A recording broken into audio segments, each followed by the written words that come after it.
The rain had been falling for 3 hours when the knocker sounded, and Adrian Stern, 9th Duke of Renford, knew before he reached the door that no decent visitor came to Ravensmoor at such an hour. He opened it himself. The footman had gone down to dry the storm-soaked linens, and he was the only soul still awake, standing in the hall with a candle, because sleep had stopped coming easily years ago. He turned the iron handle, and the wind threw the door wide, and the rain came in across the flagstones like a thing released. A woman stood on his step. She held a child against her hip, a boy wrapped in a man's coat far too large for him, and the water ran from the brim of her bonnet in a steady silver line. She did not flinch from the cold. She did not lower her eyes the way women lowered their eyes before a duke. She looked at him as though she had waited 11 years to do exactly this, and found her face equal to it. "Your Grace," she said. "It is past midnight," Adrian answered. "Whatever your business, it can wait for morning and a magistrate." "It cannot," she said. "It has waited long enough." And then she said the name. Vaughan, one word. He felt it go through him like cold water down the spine, felt the candle gutter in his suddenly unsteady hand. He had not heard that name spoken aloud in 11 years.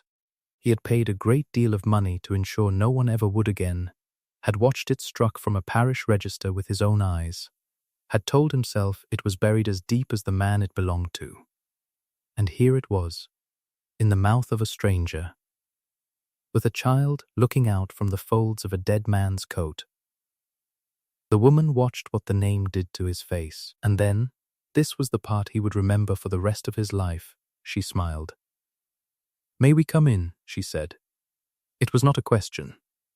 He stepped back. He told himself afterward he had 100 reasons. The soaked child, the law unkind to a duke who let an infant freeze on his step. All true. None of it the reason. The reason was the name, and the smile, and the certainty in her that he had lost in himself long ago. She crossed the threshold and set the boy down, and the child swayed on his feet and stared up at the staircase climbing into the dark, at the portraits of dead Sterns glaring down. Her eyes, not the grey of porcelain heroines, but a dark and steady hazel, almost amber where the candle caught them, went straight to his and stayed. "You don't know me," she said. "You wouldn't.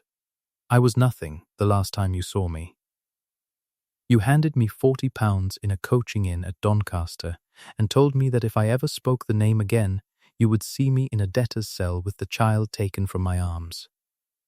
There was a stain on the ceiling shaped like a hanged man, and I lay awake under it counting your money and deciding I would not die." His mouth had gone dry. "I do not know what you imagine you don't." She said it gently, almost kindly, and that was worse than fury. "Don't waste it on me.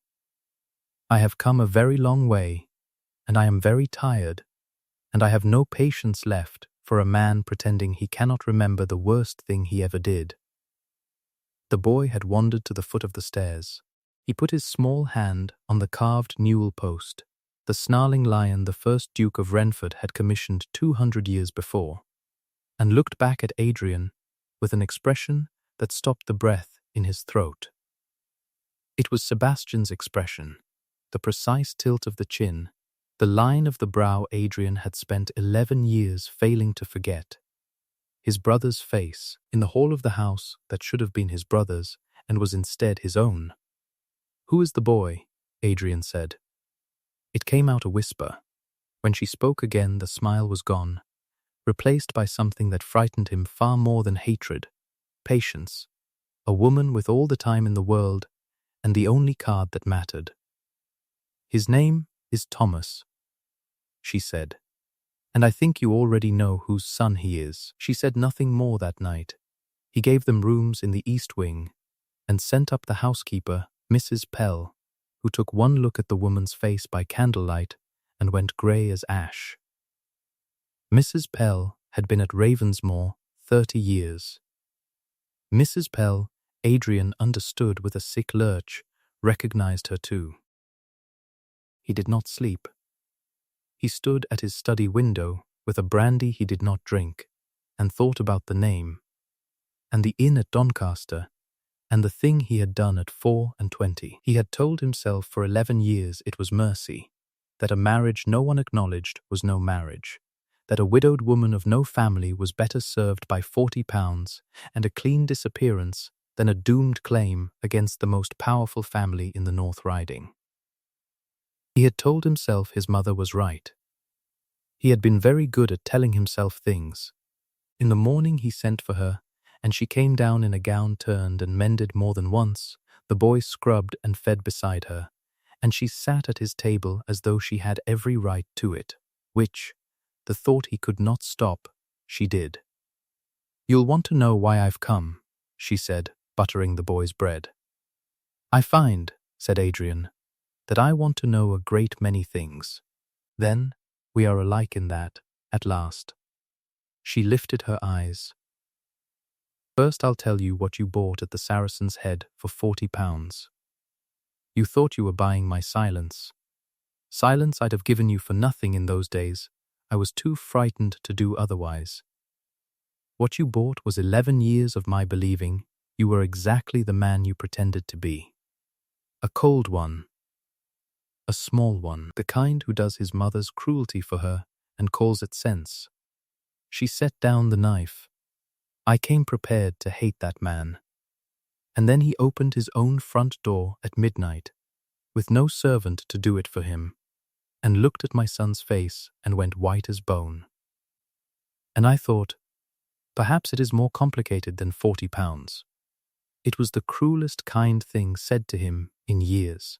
He had armor for contempt, and for blackmail, half-braced since the word Vaughan left her mouth to hear a sum named. He would have paid it, almost grateful for the simplicity of a price. He had no armor at all for a woman who looked at the worst of him and reserved her judgment. "What is it you want?" he said. "I haven't decided whether I want anything from you at all. But I'll tell you what I have." She drew from the bodice of her gown a folded paper, soft and grey at the creases from years of carrying, and laid it on the cloth between the teapot and the jam. A true copy of a marriage register. Sebastian Edward Sterne, Marquess of Daundery, to Clara Ann Vaughan, the 14th of June, 1805, at St. Bride's in Cumberland. 3 witnesses signing. "Your brother married me, Your Grace, a year before he drowned. I am his widow, and Thomas his son, born in lawful wedlock the spring after." She let it sit. "Which makes my son, and not you, the 9th Duke of Renford." Adrian looked at the paper and did not touch it. "You destroyed the original," she went on, pouring herself more tea. "I watched your solicitor do it, Greaves, in the vestry at St. Bride's, the August after Sebastian died. He tore the page from the register and put it in the fire, and never knew I was in the gallery. Nor that 2 months before, fearing what your family would do, I had paid the curate a shilling for an attested copy. He is dead now, the curate, but he was an honest man, and registered the copy with the Bishop's Court at Carlisle before he gave it me. There is a record of the record. Your Grace, you buried a name. You did not bury it deep enough." The boy looked between them with the grave incomprehension of a child who knows the words above his head will decide his life and cannot make them out. He had Sebastian's chin, and the stern hands, long-fingered, restless, on a cord around his neck, hidden until he reached up to scratch it, hung a heavy gold ring. Adrian's whole body went cold. Where did he get that? This? Clara drew the cord over the boy's head and held the ring to the light, and the engraved lion of Renford turned slowly on its gold field. The same snarling lion as the newel post, as the seal on every document Adrian had signed for 11 years. Your brother's signet. He put it in my hand on the dock at Whitehaven the morning he sailed. Keep this for the child. in case the sea is unkind. The sea was unkind. I sewed it into the lining of Thomas's first coat and never sold it, though there were winters I could have eaten a year on what it would fetch. She lowered it back over the boy's head. It is his. It was always going to be his. The only question that has ever mattered is whether he would have to fight you for it. That question hung between them for the better part of a fortnight, and Adrian could not answer it, because to answer it, he would have to decide what kind of man he was, and he had spent 11 years arranging his life so he would never find out. He should have sent for Greaves and devised a counter, a way to break a country curate's old copy and a widow's word. That is what his mother would have told him to do, and he had never once failed to do what his mother told him. Instead, he found reasons to keep Clara Vaughan at Ravensmoor. The roads were bad, the boy had a cough, and each evening he found himself in the library where she had taken to sitting, drawn there against every instinct of self-preservation he owned. "You stare at him," she said one evening. The boy had fallen asleep over a book of engravings, and the fire had burned low. "Thomas, you stare at him as though he's a ghost. He has my brother's face. He has more than that." She did not look up from her mending. "He has Sebastian's temper, none at all until all at once. His trick of going still before he laughs. His way of forgiving people he shouldn't." Her needle stopped. "He asks me sometimes what his father was like, and I can't. The words come out like a sermon, all virtues and no man. I've forgotten the sound of his voice. 11 years, and I've forgotten the one thing I swore to keep." And Adrian heard himself say, he sang flat, could not hold a tune to save his soul, and sang anyway, loudly, in church, to torment our mother. She would go rigid in the pew, and he would catch my eye, and he stopped, his throat closed. He had not spoken of his brother as a living man in 11 years, only as a tragedy, a title, a vacancy he had filled. He was the best of us, the only good thing this family ever made, and we threw him away because he loved beneath him, and I helped, and I have never. He could not finish it. She had set down the mending and was looking at him across the dying fire with that dark, steady gaze, no triumph in it, and no forgiveness either, only a terrible attention, as if she were seeing him at last, and was not certain what she saw. "That," she said quietly, "is the first true thing you've said to me." His hand had moved. He was near enough to close the distance with a breath, and she had not moved away. The boy stirred. The ring on its cord slid across the engraving with a small gold whisper. And the moment broke, because he made it break, stood and crossed to the window and gripped the cold sill until his knuckles ached, because he was a coward, and the one thing his cowardice had taught him was to recognize the precise instant before he might become brave. "You should sleep," he said to the glass. "It's late." He heard her gather the boy and pause at the door. "You keep doing that," she said, "stepping back from the edge of yourself. One day you won't have time to." The day came sooner than either expected, in a black travelling chaise with the Renford arms on the panel, because Adrian's mother had heard, "Servants' news runs faster than any post." The dowager, Lady Honoria Stern, came into the hall on a bright, hard morning in the boy's 3rd week beneath the roof like winter through a door, tall and dry and upright at 63, her cane striking the flagstones in a slow, deliberate measure Adrian had feared since he was a child. "I am told," she said, without preamble, without removing her gloves, "that you have a Vaughan in the house. Mother and a brat she calls Stern."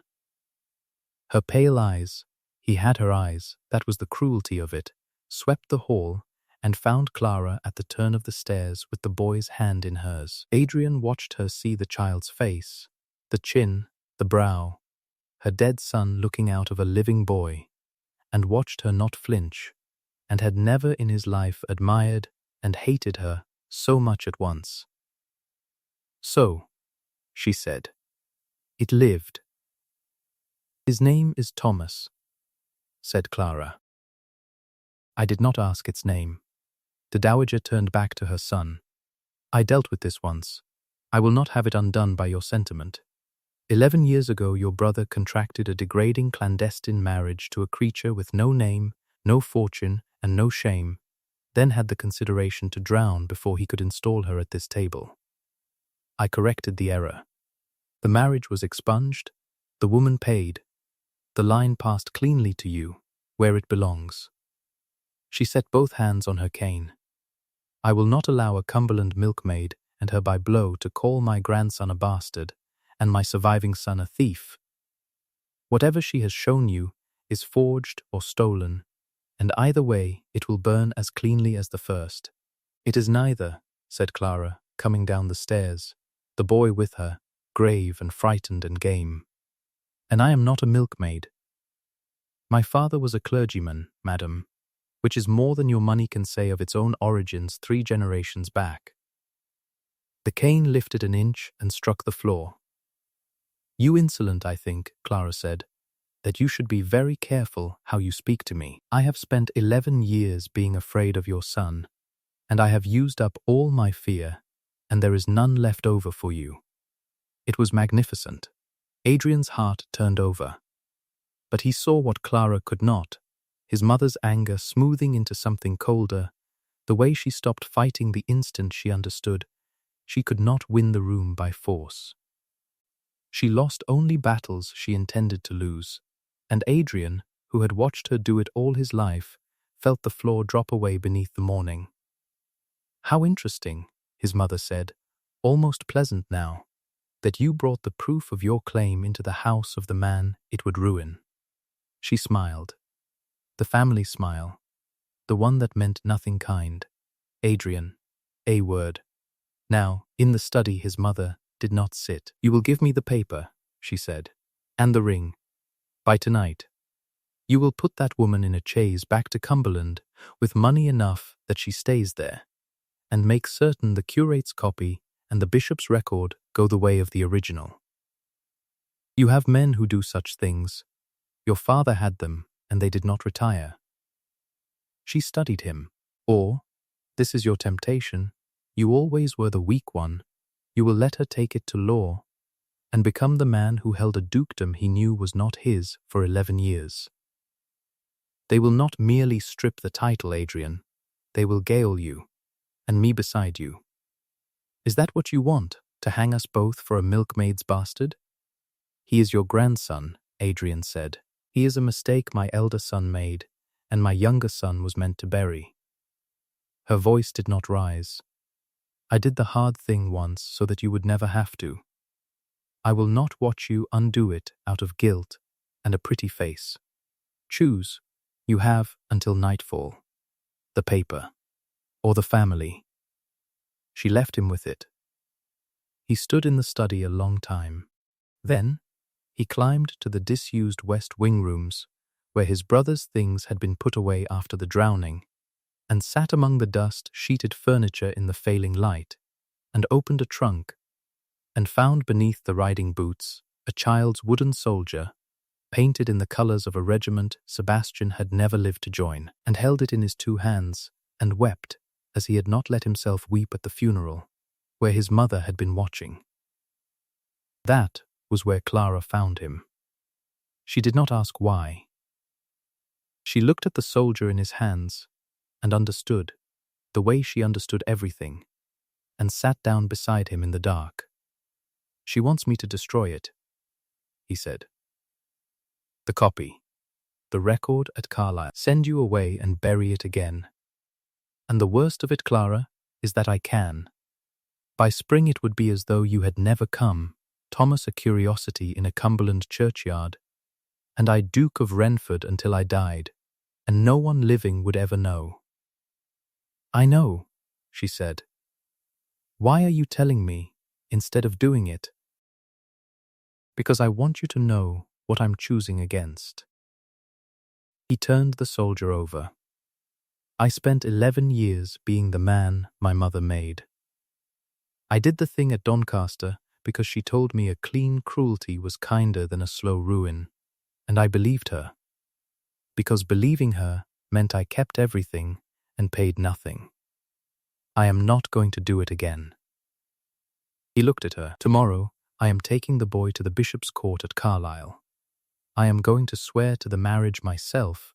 I knew of it within a month of his death, and let my mother expunge it, and file the petition that makes Thomas the 9th Duke of Renford and makes me nothing at all. Before witnesses, before I can step back from the edge of myself one more time. She was very still. You understand, you'll lose everything. Title, income, house, all to a child. You could go to prison for the years you held it. And you're doing this before I've said one word about whether I forgive you. Yes. Why? Because it's his. His voice cracked. It was always going to be his, and the only question that ever mattered was whether he'd have to fight me for it. I'd rather be ruined than be the thing my mother made me. I'm not doing it to earn you. I'm doing it because I should have done it 11 years ago, and you were brave enough to do it alone, and I am so ashamed of the difference between us that I can hardly look at you. She took the soldier from his hands and set it on the floor, and took his face between her cold palms, and for one suspended moment in the dust and the dark he was certain, and then she pressed her forehead to his, and they stayed there, breathing the same air, not quite touching, while the last light went out of the window. Tomorrow, she said against his mouth. Do it tomorrow. Then we'll see about the rest, about forgiveness, about all of it. She drew back, her eyes wet and fierce. Don't let her stop you. Whatever you think she's capable of, double it. He should have listened more closely to that. They left at dawn, the three of them, and it was the lightest hour Adrian had known in his adult life. The boy's nose against the glass naming sheep. Clara's shoulder warm against his. The dread of what he meant to surrender outweighed by the relief of deciding to be brave before the moment passed. He had sent word ahead to the registrar. Greaves was meeting them. He had it all arranged. He had forgotten that his mother arranged things too.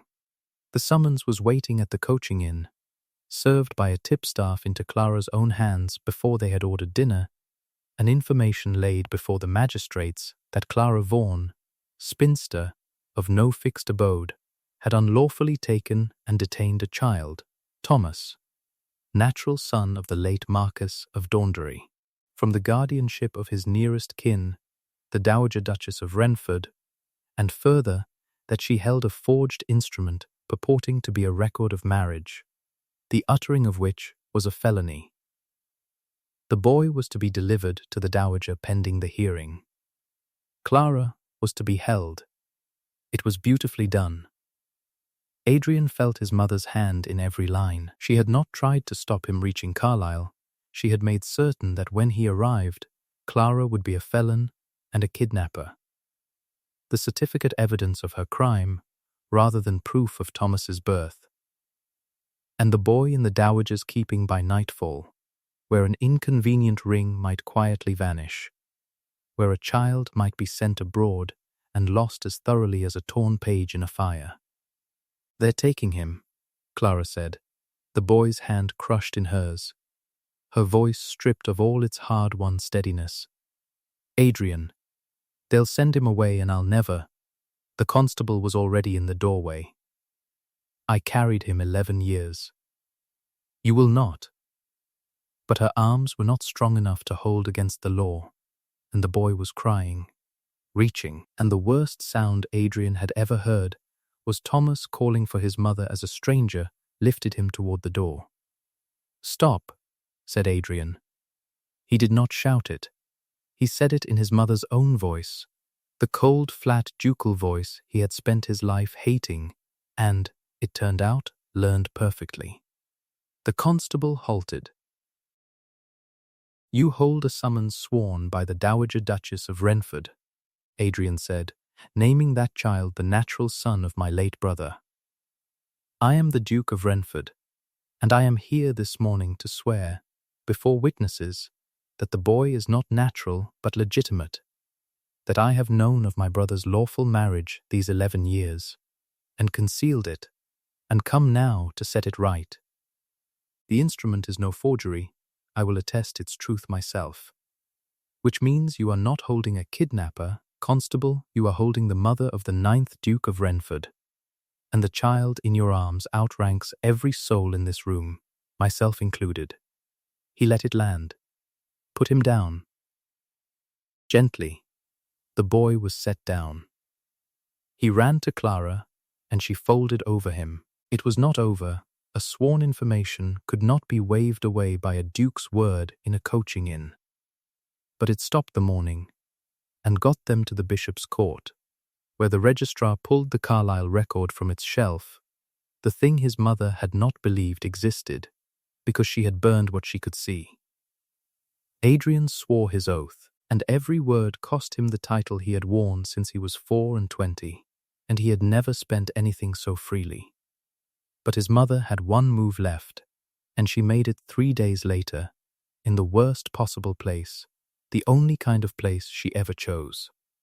The Bishop of Carlisle held an assembly each season, and half the gentry of 2 counties attended, and the dowager swept in on the arm of her cousin, the Earl of Marish.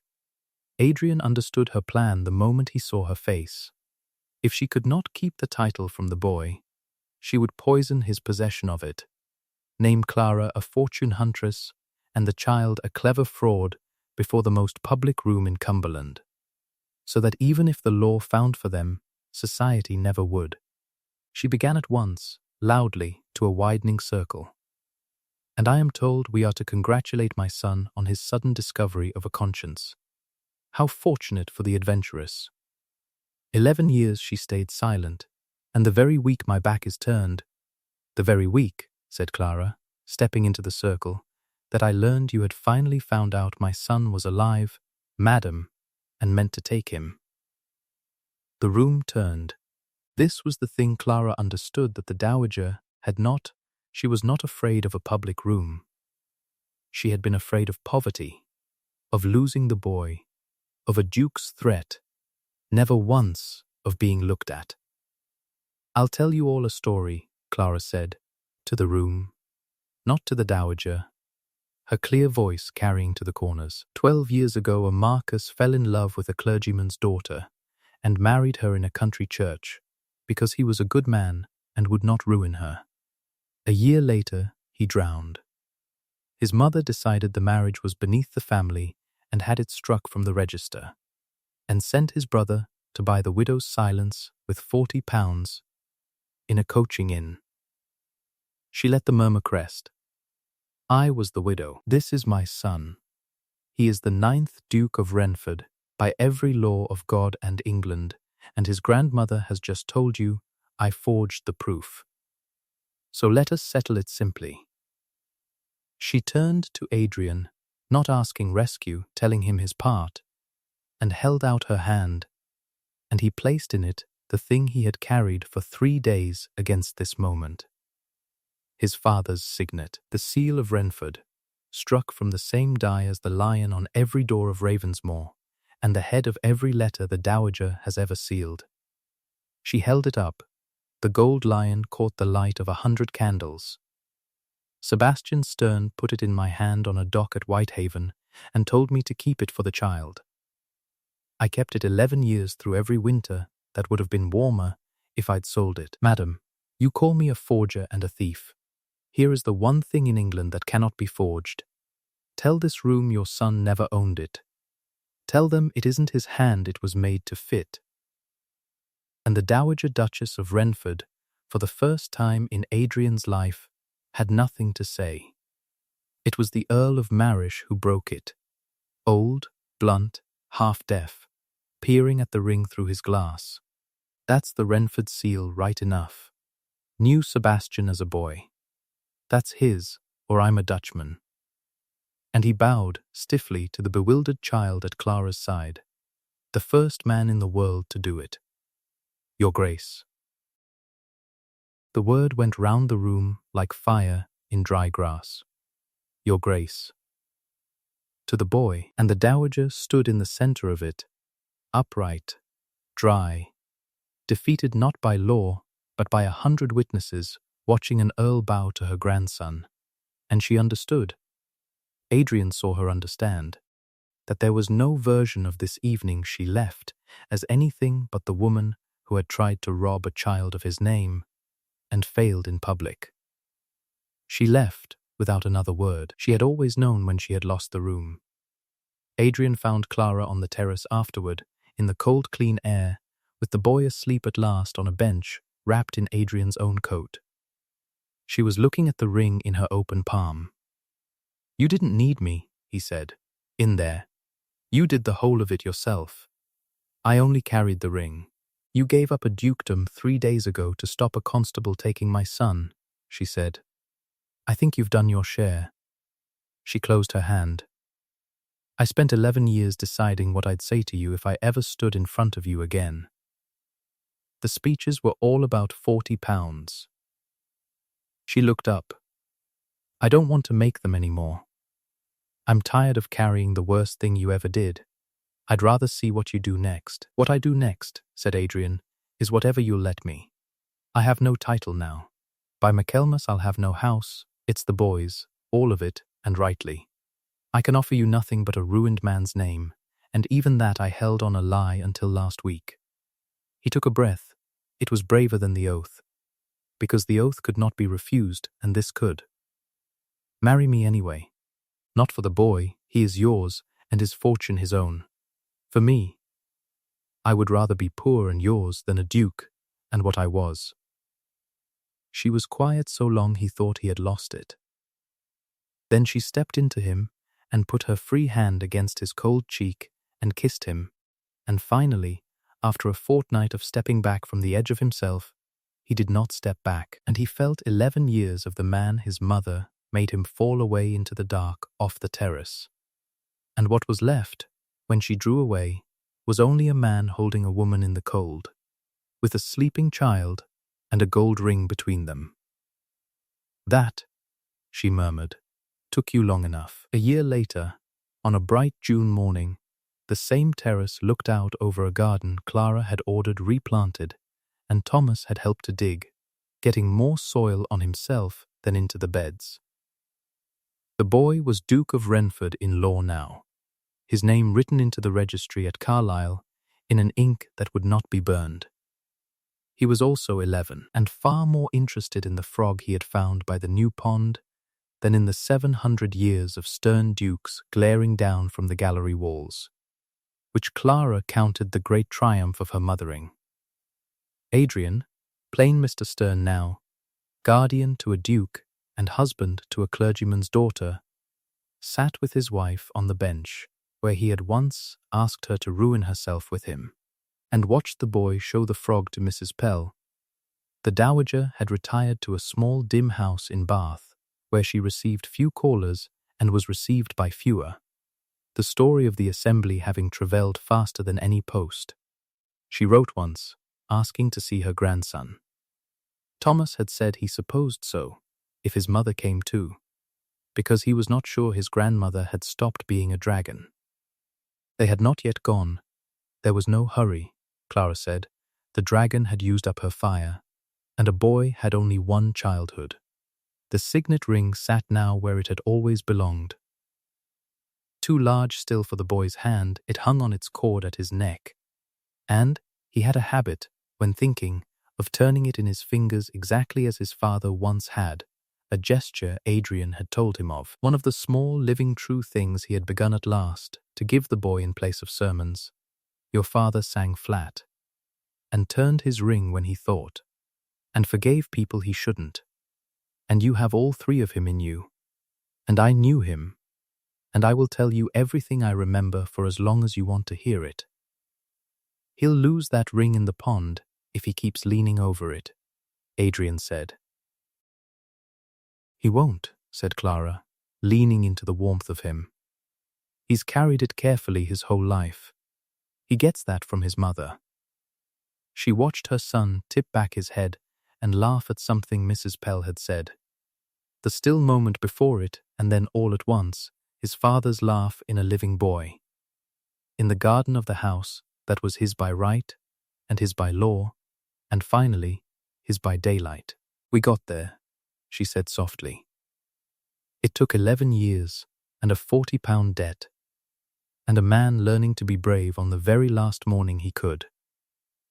But we got there. Adrian lifted her hand and kissed it, and looked out at the boy and the frog and the new green garden, and found, for the first time in his life, that he had nothing he wished to step back from. We got there, he said.